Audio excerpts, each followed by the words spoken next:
بہرحال تو یہاں تک بات ہو گئی کہ یہ جو ہیپی نیو ایئر کہنا ہے، ہیپی برتھ ڈے کہنا ہے، اینیورسری ہوگی، یہ سب مباحات کر لیں تب بھی ٹھیک ہے، نہ کریں تب بھی ٹھیک ہے۔ اب اگلی بات، ہاں اسلام نے ہمیں کسی بھی چیز کو سیلیبریٹ کرنے کا، اس کو منانے کا ایک طریقہ بتایا ہے، اس کا کرائٹیریا بتا دیا ہے کہ اس کا طریقہ کار کیا ہونا چاہیے۔ پیارا آقا صلی اللہ علیہ وسلم فرماتے ہیں، اچھا پہلی حدیث، انتم اعلم بامور دنیاکم، کہ بھئی تم اپنے دنیاوی معاملات کو بہتر جانتے ہو۔ مطلب کیا تھا، یہ جو ہمارے کلچر ہے، یہ جو ہماری ہر علاقے کی اپنی ثقافت ہوتی ہے، ہر علاقے کے اپنے ریت رواج ہوتے ہیں، تہذیب و تمدن ہوتا ہے، اور وہ لوگ اس علاقے کو مناتے ہیں۔ وہ لوگ آج بھی، آپ حرم میں دیکھ لو، مکہ والوں کو دیکھ لو، مدینہ والوں کو دیکھ لو جو حرمین شریف ہیں، تو جو ان کی ثقافت ہے برسوں سے چلتی آ رہی، وہ آج بھی اس کو منا لیتے ہیں، وہ آج بھی اس کو سیلیبریٹ کر لیتے ہیں۔ اور ہمارے میں اب کیا بہوں علماء کو کہ ادھر کوئی فتوے نہیں لگتے ہیں۔ مثلا پچھلے دنوں بھی ہے، میں آپ کو ضمن بات آ گئی ہے، بڑی مزے کی بات ہے، یہ 25 دسمبر کو کرسمس ڈے تھا، عیسیٰ علیہ السلام کی برتھ ڈے ہے، ہم تو مناتے ہیں بھائی، ہمارے نبی ہیں، وہ بھی اللہ کے نبی ہیں، ان کی بالکل اس میں کوئی حرج نہیں ہے۔ اب علماء کو ہم نے دیکھا کہ وہ اس کو بھی حرام قرار دے رہے ہیں، لیکن وہ کسی اور نظریے سے دے رہے ہیں کہ عیسیٰ علیہ السلام کو اللہ کا بیٹا ماننے کی حیثیت سے، وہ تو بالکل حرام ہے۔ لیکن اگر عیسیٰ علیہ السلام کی ولادت کی نیت سے کرسمس ہو، ہیپی میری کرسمس کسی کو کہہ دینا یا کرسمس منا لینا، اس میں کوئی حرج نہیں ہے، وہ بھی اللہ کے پیارے نبی ہیں بھائی، اس میں کوئی حرج نہیں ہے، ٹھیک ہے۔ لیکن میں بات یہاں کچھ اور کرنے لگا ہوں کہ ہم نے ایسے ایسے علماء کو سوشل میڈیا پہ دیکھا جو کرسمس کا کیک کاٹ رہے ہیں، کہ یہاں تو وہ بالکل ان کو لیے حلال ہے، سارا کچھ ٹھیک ہے چونکہ عیسیٰ علیہ السلام کی ولادت ہے۔ لیکن جب سرکار دو عالم صلی اللہ علیہ وسلم کی ولادت کی بات آتی ہے، جب سرکار دو عالم صلی اللہ علیہ وسلم کی ولادت کا کیک کاٹا جاتا ہے، تو ان کو پھر فتوے وہی علماء پھر شرک کے فتوے لگاتے ہیں، بدعت کے فتوے لگاتے ہیں۔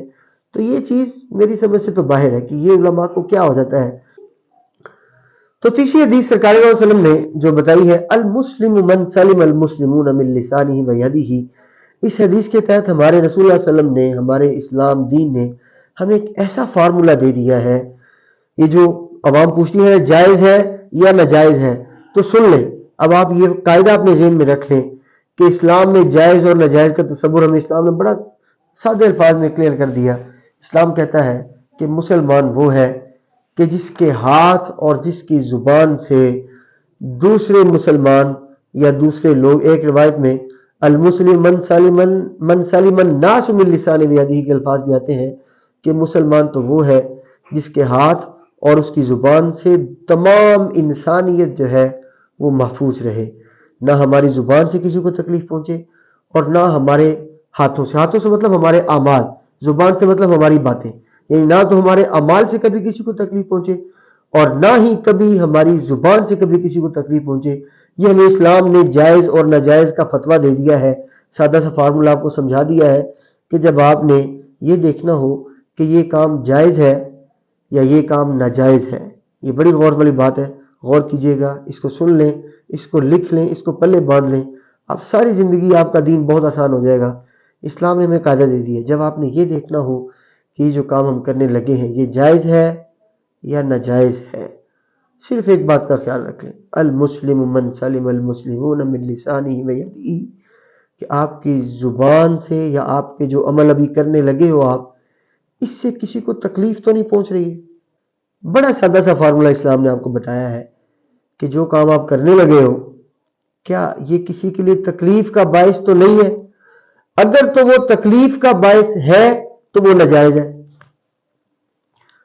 اور اگر کسی کے لیے تکلیف کا باعث نہیں ہے اور آپ کے لیے فائدہ مند ہے تو وہ جائز ہے۔